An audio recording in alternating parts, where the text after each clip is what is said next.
بسم اللہ الرحمن الرحیم نحمدہ ونصلی علی رسولہ الکریم اما بعد۔ حضرت زیاد بن حارث سدائی رضی اللہ تعالی عنہ سے روایت ہے کہ میں رسول اللہ صلی اللہ علیہ وآلہ وسلم کی خدمت میں حاضر ہوا اور میں نے آپ صلی اللہ علیہ وآلہ وسلم کی بیعت کی۔ فرماتے ہیں کہ اتنی دیر میں ایک شخص آیا، اس نے نبی کریم صلی اللہ علیہ وآلہ وسلم سے سوال کیا کہ یا رسول اللہ صلی اللہ علیہ وسلم، مجھے زکوٰۃ کے مال سے کچھ عطا کیجیے۔ حضور اکرم صلی اللہ علیہ وآلہ وسلم نے فرمایا کہ بھائی دیکھو، اللہ تعالیٰ نے زکوٰۃ کے مال سے دینے کا اختیار نہ کسی نبی کو دیا ہے اور نہ کسی غیر نبی کو دیا ہے، بلکہ اللہ تعالیٰ نے یہ اختیار اپنے پاس رکھا ہے، اور جو زکوٰۃ کے مستحق ہیں ان کا اللہ نے قرآن مجید میں تذکرہ کر دیا ہے۔ میں تمہیں وہ بتا دیتا ہوں جو قرآن میں تذکرہ موجود ہے، اور وہ 8 قسم کے لوگ ہیں جن پر زکوٰۃ لگتی ہے۔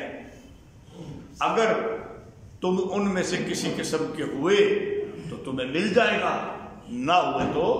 نہیں ملے گا۔ تو گویا کہ نبی کریم صلی اللہ علیہ وسلم نے فرما دیا کہ یہ اللہ نے فیصلہ کر دیا ہوا ہے، خود اللہ نے فیصلہ کیا ہے کہ کس کس کو زکوٰۃ دینی ہے۔ وہ ہے سورہ توبہ 10واں سپارہ،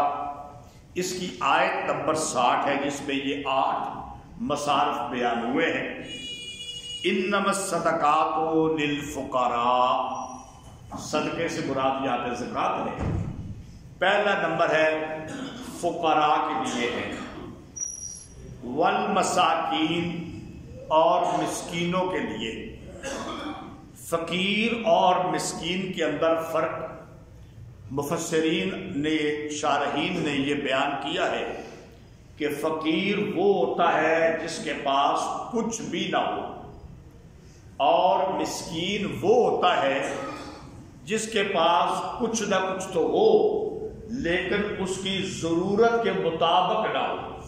اس کی ضرورت کے مطابق نہ ہو، یہ فرق ہے۔ والعاملین علیہا، تیسرے وہ لوگ جن کو حاکم زکوٰۃ کی وصولی کے لیے بھیجتا ہے۔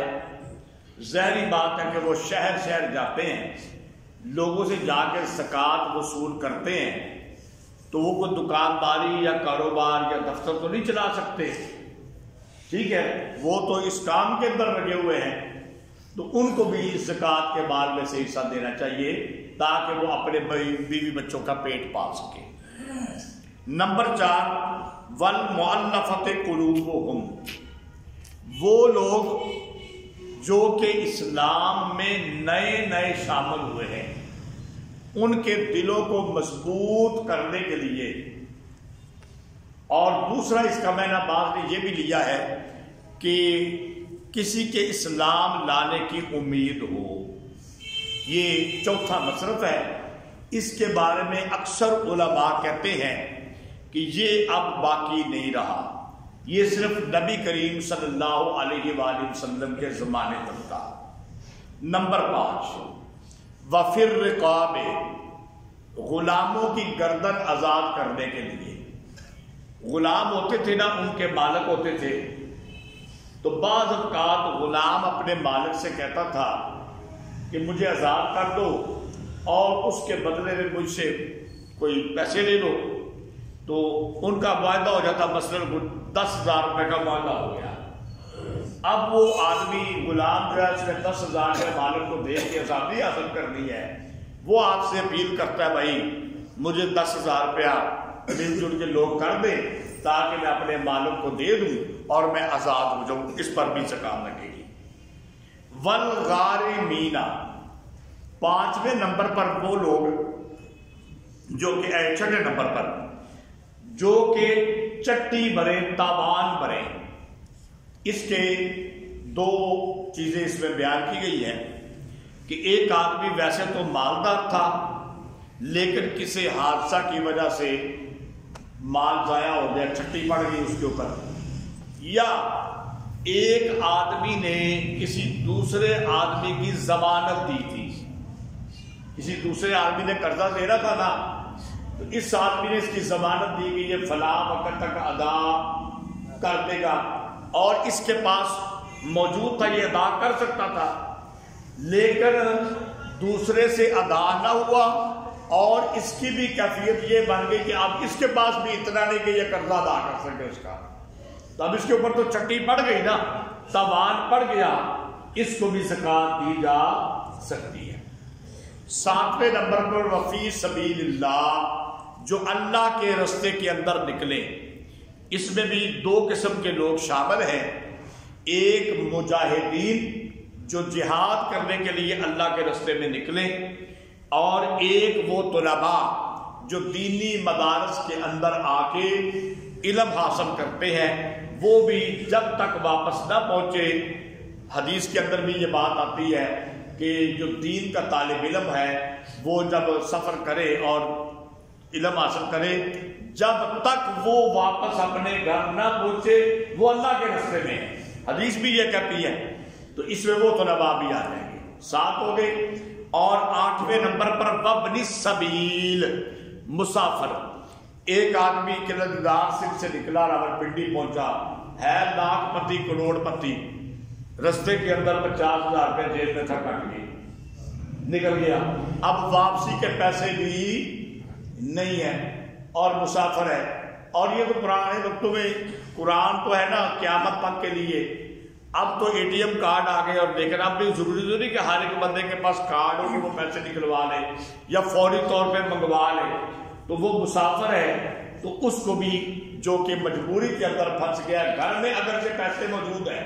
گھر میں بے شک 10 لاکھ روپے ٹوٹنا پڑا ہو، لیکن اب وہ مسافر ہے، اس کو اتنے پیسوں کی ضرورت ہے کہ اس کو واپسی کا کرایہ دے دیا جائے، اس پر بھی زکات لگے گی۔ اور اس قسم میں بھی طلباء آ جاتے ہیں، علماء نے لکھا ہے فی سبیل اللہ میں بھی آ جائے، اور